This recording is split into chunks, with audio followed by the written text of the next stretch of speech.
لوگ کہتے ہیں مسجد میں سیاست نہیں ہونی چاہیے، مولوی کو سیاست نہیں کرنی چاہیے. کیوں نہیں کرنی چاہیے؟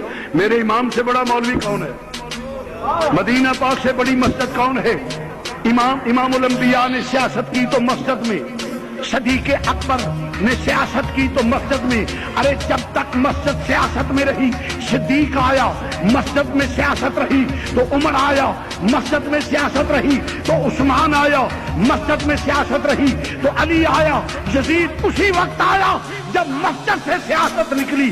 آج بھی سیاست مسجد میں ہوگی تو مسلمانوں کا وقار بلند ہوگا، اور اگر فسق کے بزدلوں کے ہاتھ میں ہوگی تو پھر کہیں فلسطین میں بیٹیوں کی عزتیں لٹیں گی، عراق میں عزتیں لٹیں گی، بے گناہ شہید ہوں گے.